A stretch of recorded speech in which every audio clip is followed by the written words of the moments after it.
तुमच्या पिढ्यानपिढ्या काँग्रेस पक्षाशी होते आणि आज तुम्ही कुठेतरी अजित पवार सरांसोबत गेले, तर हा निर्णय घेताना तुम्ही नेमका काय विचार केला होता? तुम्हाला असं वाटलं नव्हतं की जनता आपल्यासोबत राहील की नाही राहील? जनतेचा विश्वास माझ्यावर आहे असं मला वाटतं. NSY पासून युवक काँग्रेसचा अध्यक्ष होतो. अध्यक्ष असताना मी अकोटच्या जनतेसाठी खूप मोठे मोठे आंदोलन केलेलं आहे. मी कार्य करण्याची माझी जी पद्धत आहे त्याला बघून मला वाटतं की मला सर्व जातीचे लोकांचा मला प्रतिसाद मिळेल. तिथे घाण कचरा खूप मोठ्या प्रमाणात पडलेला आहे. इथला आठवडी बाजार तुम्ही जर बघत असेल ते त्याची खूप दयनीय अवस्था आहे. महिलांना जाण्यासारखी स्थिती नाही आहे आणि इथला पेशंटला डायरेक्ट अकोला जावं लागते. एक खिडकी योजनेच्या माध्यमातून सर्व सुविधा उपलब्ध झाली पाहिजे. मी म्हटलं होतं की तुमची मराठी इतकी चांगली आहे, तुम्ही खूप गोड मराठी बोलता. धन्यवाद. आम्ही निवडून येईल असं मला वाटतं. नमस्कार मंडळी, मी तुमची लाडकी विदर्भाची श्रुतिका गावंडे. आज आहेत आपल्यासोबत स्पेशल गेस्ट, ज्यांचं नाव आहे मोहम्मद बद्रुजमा. अजित पवार राष्ट्रवादी काँग्रेस पक्षाचे जे जिल्हा अध्यक्ष आहेत. सर, तुमचं आमच्या व्हिडिओमध्ये खूप खूप स्वागत आहे. थँक्यू. सगळ्यात महत्वाचा आणि पहिला प्रश्न असा आहे, जो जनतेलाही पडलाय, कदाचित तुमच्या वोटर्सलाही पडलाय. तुमच्या पिढ्यानपिढ्या काँग्रेस पक्षाशी होत्या आणि आज तुम्ही कुठेतरी अजित पवार सरांसोबत गेले, महायुतीत गेले, तर हा निर्णय घेताना तुम्ही नेमका काय विचार केला होता? तुम्हाला असं वाटलं नव्हतं की जनता आपल्यासोबत राहील की नाही राहील? अजितदादा यांच्यावर विश्वास ठेवून त्यांची विचारधारा शिवशाहू फुले आंबेडकर, मौलाना आझाद या विचाराला अनुसरून आणि अजितदादाबद्दल जे त्यांचे कार्यपद्धती आहे, जे कार्यकर्त्यांसोबत पदाधिकाऱ्यांसोबत जे बोलतात ते करतात. आणि मी अनेक वर्ष या महाराष्ट्रामध्ये असंघटित कामगार काँग्रेस पक्षाचा अध्यक्ष होतो. ते अध्यक्ष असताना मी खूप मोठे मोठे आंदोलन केले आणि विरोधी पक्षामध्ये असताना आणि सत्तामध्ये असताना. परंतु लोकांचे विकास कामासाठी मला असं वाटलं की आपण अजितदादासोबत जाऊन आणखीन आपले गावाचा आणि या राज्यामध्ये जे मला मानणारा वर्ग आहे, असंघटित क्षेत्रामध्ये असो किंवा अनेक क्षेत्रामध्ये असो, ते त्यांचं काम मी सत्तामध्ये जाऊन खूप मोठ्या प्रमाणावर करू शकतो. तुमच्या आंदोलनं, तुमचे कामं किंवा तुमच्या मागण्या आम्ही वारंवार न्यूजपेपरमध्ये किंवा बातम्यांमध्ये पाहिल्या आहेत. पण तुम्ही नेहमी लढलेत. तुम्ही जनतेमध्ये राहून जनतेसाठी अशी कोणती कामं केली आहेत, ज्या कामांना आठवून जनतेने तुम्हाला मतदान करावं असं वाटतं? मी या अगोदर तुम्हाला सांगितलं की मी युवक काँग्रेस पासून NSY पासून युवक काँग्रेसचा अध्यक्ष होतो. युवक काँग्रेसचा अध्यक्ष असताना मी अकोटच्या जनतेसाठी खूप मोठे मोठे आंदोलन, तसेच जनतेची योजना, शासनाची योजना जनतेपर्यंत पोहोचवण्याचं काम मी केलेलं आहे. मी राशन कार्डचा एक मोठा शिबिर घेतला होता. त्याचं नाव मी दिला होता घर घरमध्ये राशन कार्ड. तेव्हा राशन कार्ड खूप कठीण होता. तेव्हापासून आणि चिकनगुनिया आला होता, नैसर्गिक आपत्ती, आता कोरोनामध्ये आम्ही खूप मोठे मोठे कार्य केले. असे अनेक वेळी जेव्हा जनतेवर असे नैसर्गिक आपत्ती आली किंवा शासनाचे योजना प्रत्येक वर्गासाठी आम्ही खूप मोठे कार्य केलेले आहेत आणि जनतेचा विश्वास माझ्यावर आहे असं मला वाटते. जसं तुम्ही सांगितलं कोरोना काळात तुम्ही काम केलं, तर कोरोना काळात बऱ्याच NGOनी पण काम केले. पण तुमचं असं काय काम होतं? तुम्ही नेमकं काय काय कामं केलेत कोरोनामध्ये? कशी मदत केली? कोरोनामध्ये आम्ही लोकांना ऑक्सिजन जे कॉन्सन्ट्रेटर होते ते आम्ही वाटप केले आणि अनाजचे किट होतात, ते सर्व लोकांना अन्नाचं किट आम्ही वाटप केले. प्रत्येक तालुक्यामध्ये जाऊन आम्ही मोठ्या प्रमाणावर त्यांना मदत केली. लोकांना रोजगार नसल्यामुळे सर्व घरी बसले होते आणि मी एक खूप मोठा आंदोलन केलं होता ऑटो रिक्षा चालकांचा. ऑटो रिक्षा चालकांसाठी मी एक दिवसाचा पूर्ण महाराष्ट्राचा लाईव्ह आंदोलन केलं होता. नंतर त्यांना आणि बांधकाम कामगारांना 2-2 हजारची मदत शासनाकडून मिळाली माझे आंदोलन नंतर मिळाली होती. असे अनेक वेळी जेव्हा कामगारावर किंवा जनतेवर जसे जसे प्रश्न होते, मी पथविक्रेत्यांसाठी खूप मोठे कार्य केलेले आहे. 2014च्या उपजीविका संरक्षण कायदा आहेत, ते कायद्याची अंमलबजावणी होत नव्हती आणि हॉकर्सला अतिक्रमणाच्या नावावर आणि पोलीस त्यांना ट्रॅफिकच्या नावावर त्यांना उचलून त्यांना हाकलून देत होते. त्यांना आता आम्ही पी.आय. दाखल केली होती नासवीच्या वतीने, आणि ते आता टाउन वेंडिंग कमिटी प्रत्येक नगरपालिकेमध्ये पूर्ण महाराष्ट्रामध्ये झालेली आहेत, आणि आता कामगारांना हॉकर्सला पण न्याय मिळून राहिला आहे.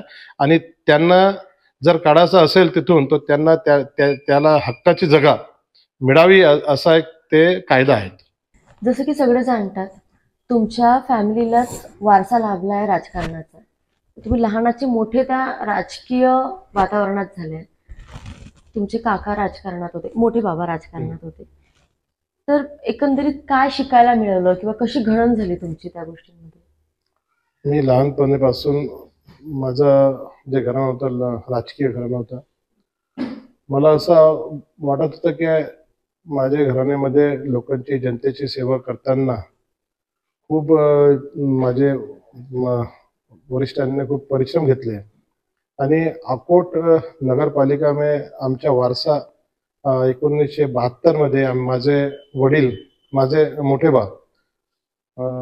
वडील ते अकोट नगरपालिकेचे नगराध्यक्ष झाले, आणि त्यांनी खूप चांगला त्यावेळी कार्य केला होता. त्याच्यानंतर माझ्या वडिलांनी 15-20 वर्ष नगरपालिका सदस्य म्हणून, उपाध्यक्ष म्हणून कार्य केले. माझे आजोबा त्यांनी 35 वर्ष अकोट नगरपालिकाचे उपाध्यक्ष होते. असा, आणि आता माझे लहान भाऊ, 3 लहान भाऊ माझे ते नगरपालिका सदस्य झाले.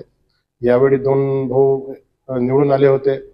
असा एक जनपद पासून तो आता नगरपालिकापर्यंत असा आमचे राजकीय प्रवास नगरपालिकाचा झालेला आहे. जेव्हापासून मी लहान होतो, मी बघत आलो की माझे जे वडील आणि माझे जे मोठे वडील होते, ते राजकारण करताना जास्त समाजकारण करायचं.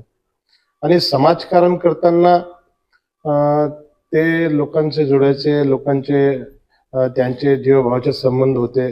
आता ते मला असं वाटते की त्यांनी केलेले कार्य आणि त्यांचे जे झालेले रिलेशन, त्याचं मला असं वाटतं की सर्व लोकांमध्ये त्यांचा वारसा जे मला मिळाला त्याचा मला खूप मोठा लाभ मिळेल. त्यांचे लोकांशी संबंध तर असतीलच, जनतेशी एक नातं बनलेलं आहेच, पण त्यांचे नक्कीच राजकारणातही मोठमोठे कॉन्टॅक्ट असतील जे तुमच्या अगदी जवळचे झाले असतील त्या निमित्ताने. त्यांच्यासोबत तुमचे कसे संबंध आहेत? त्यावेळचे माझे वडिलांचे आणि माझ्या मोठे वडिलांसोबत जे सर्व समाजाचे लोकांनी जे कार्य केले, तेव्हापासून तर आजपर्यंत त्यांच्यासोबत माझे एकदम खूप जवळचे आणि फॅमिली रिलेशन असं म्हणता येईल.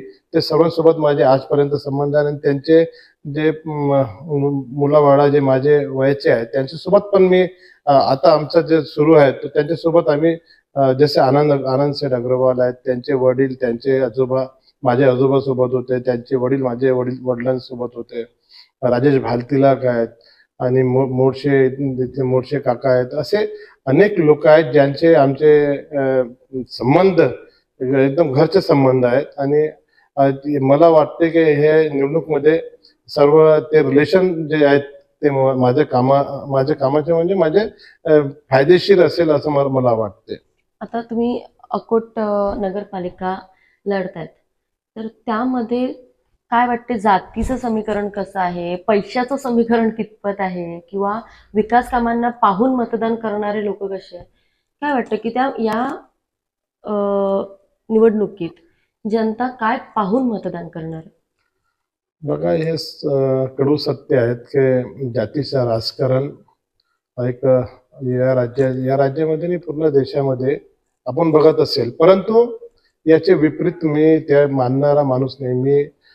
मी शाहू फुले, आंबेडकर, मौलाना आझाद या विचाराला मानणारा मी माणूस आहे.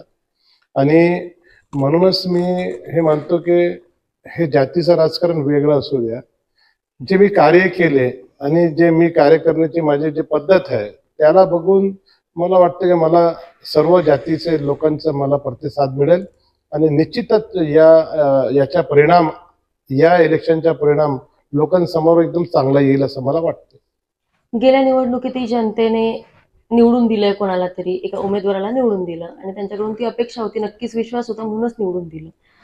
पण मग तुम्हाला आता असं का बरं वाटतं की तुम्ही उभं राहायला पाहिजे? गेल्या या कालखंडात कामं झाली नाहीत का? बघा असं आहे की परिस्थिती खूप बिकट अकोटची झालेली आहे.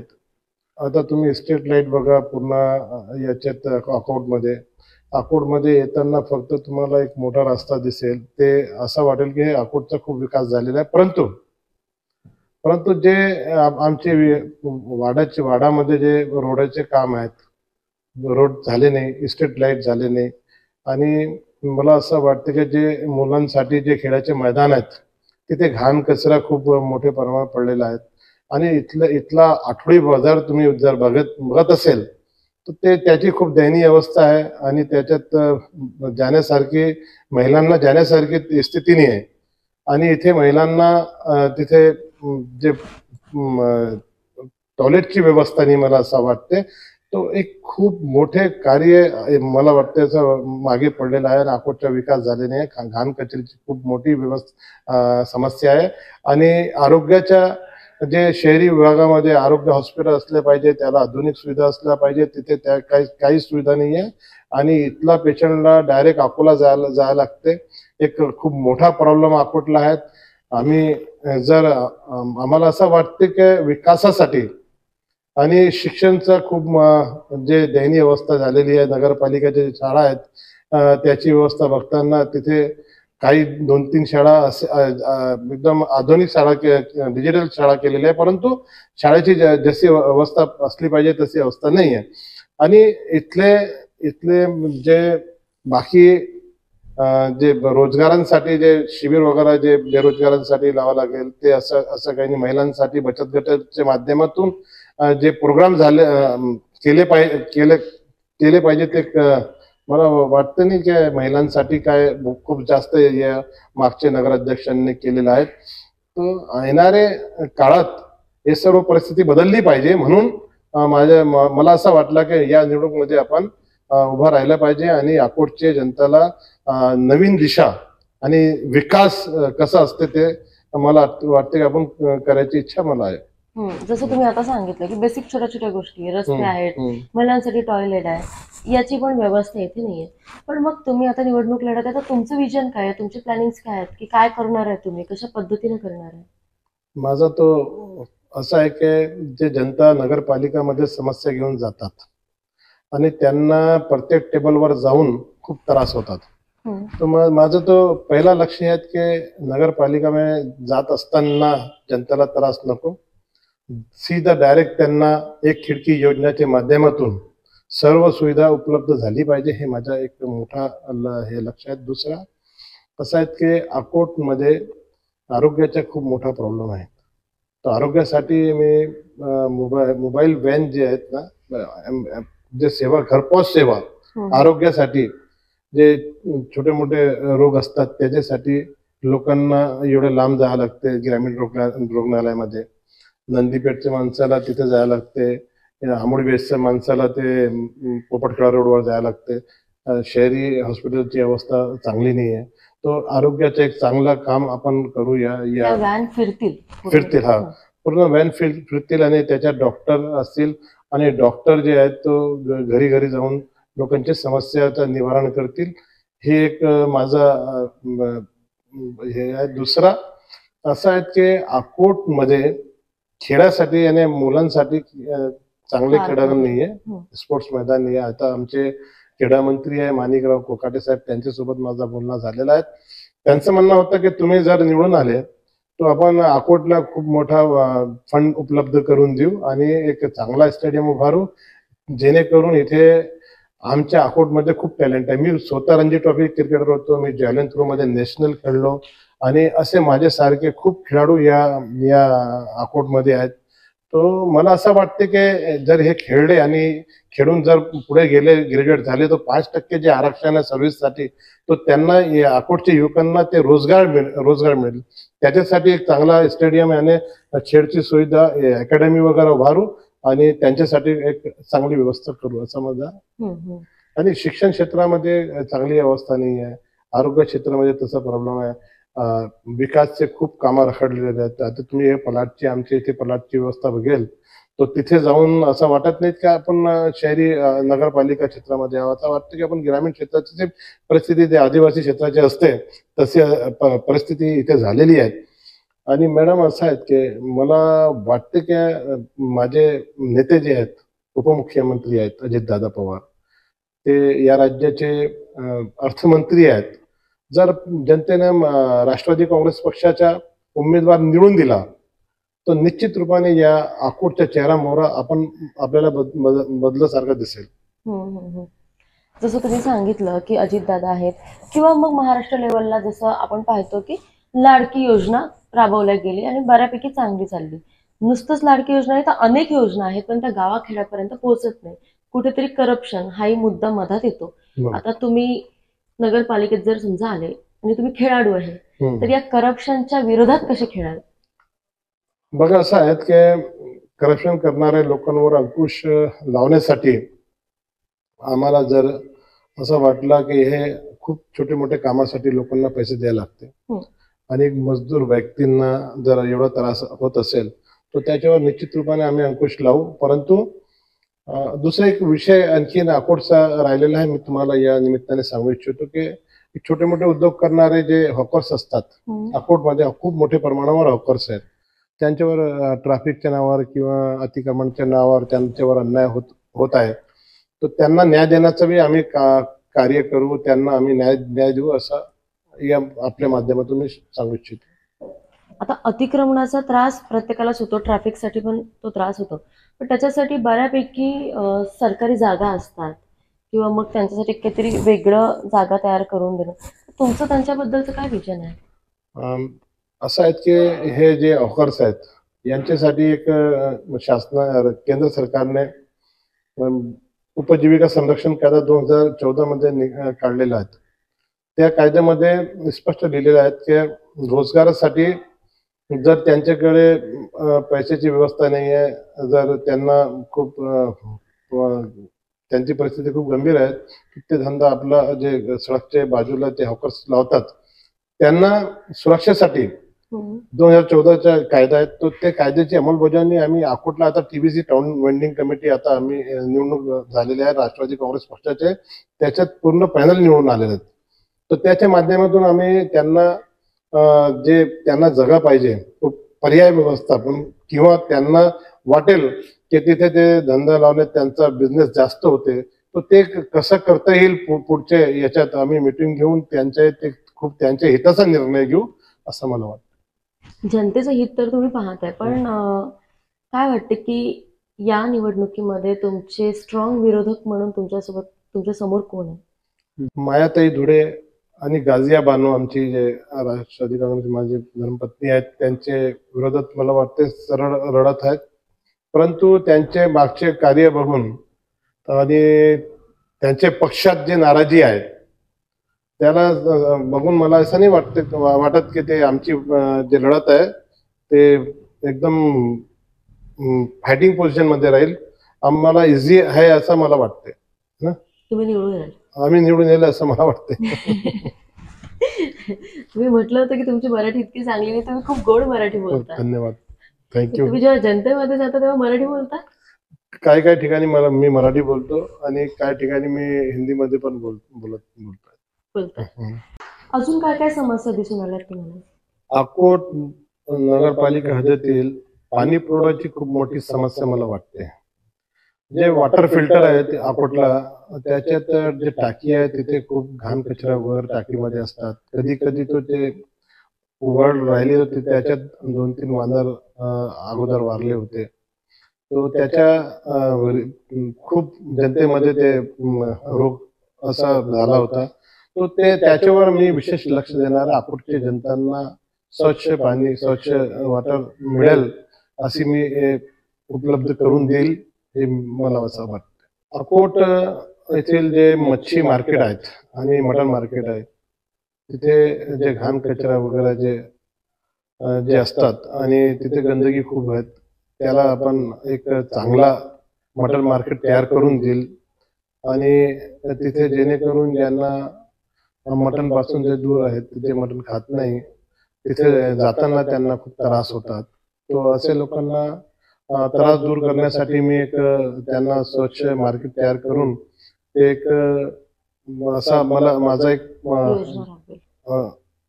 योजना योजना राबवून ते एक गव्हर्नमेंटची निधी आहे त्याच्यासाठी मटन मार्केट आणि मच्छी मार्केटसाठी एक वेगळा फंड आहे ते आणून ते आपण एकदम चांगला मार्केट तयार करू असा माझा ध्येय आहे. अकोट इथे तुम्ही येत असताना कोणत्याही चौकात तुम्हाला सौंदर्यीकरण दिसला नसेल. फक्त एक अकोला रस्त्यात एक ते लाइटिंग आहे, फक्त याचे विपरीत काही नाही. प्रत्येक चौकात आपण एक सौंदर्यीकरण शासनाच्या योजनेच्या माध्यमातून शासनाचे पैशाच्या माध्यमातून किंवा इथले जे मोठे मोठे व्यापारी आहेत त्यांचे वडिलांचे नावातून किंवा त्यांचे जे आठवणी असतात असा एक तयार करून जनते आणि शासनाचा दोघांचा मिळून आपण इथे सौंदर्यीकरणची चांगला सुंदर अकोट झाला पाहिजे असं माझ्या ध्येय आहे.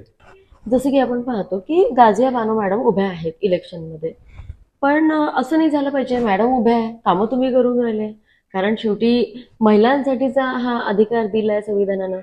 तर मग त्यांना जर राजकारणातलं काहीच माहित नसेल तर मग नाही. असं आहे की जे त्यांचं मैका आहेत त्यांचे मोठे वडील जिल्हा परिषद सदस्य होते. ते अनेक वर्ष नगरपालिकामध्ये ते निवडून आले. ते 15-20 वर्ष कंटिन्यू नगरपालिकामध्ये निवडून आले. लहानपणापासून त्यांना राजकारणामध्ये मला असं वाटते की अनुभव आहे. आणि जेव्हापासून माझ्या ते लग्न झाला तेव्हापासून मी जेव्हा बाहेर असो कार्यक्रमासाठी किंवा कोणत्याही कामानिमित्त माझ्याकडे जे लोक येत होते तर त्यांना बरेपैकी त्यांना सहकार्य करायचं, त्यांना मदत करायची आणि ते समोर आले नाही, परंतु त्यांनी मागे माझे पाठीशी राहून त्यांनी खूप लोकांना सहकार्य केलेलं आहे असं मला खात्री आहे. आणि मला असं वाटते की त्यांना अनुभवाचं कोणतीही कमी नाही आणि ते निश्चित रूपाने नगरपालिकेमध्ये चांगला कार्य करेल अशी मला अपेक्षा आहे.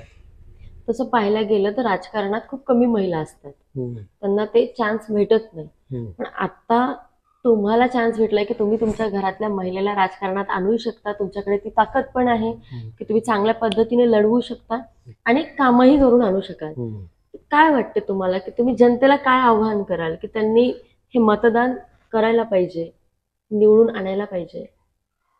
मला असं वाटतं की जनताने हे उमेदवार बघून की जे आता माझ्या राजकीय प्रवास जे आहेत तो जनता समोर आहेत आणि त्याच्या माध्यमातून मी जे कार्य करेल आणि माझे बायको जर निवडून आले तो अकोटचा जे विकास होईल तो सर्वांना माहीत आहे की अजितदादा जे बोलतात ते करतात. अजितदादाने आम्हाला आश्वासन दिलेलं आहे की अकोटला निधी कमी पडू देणार नाही आणि अकोटचा विकास जिल्ह्यामध्ये लोकांना एक आयडियल विकास म्हणून बघता येईल.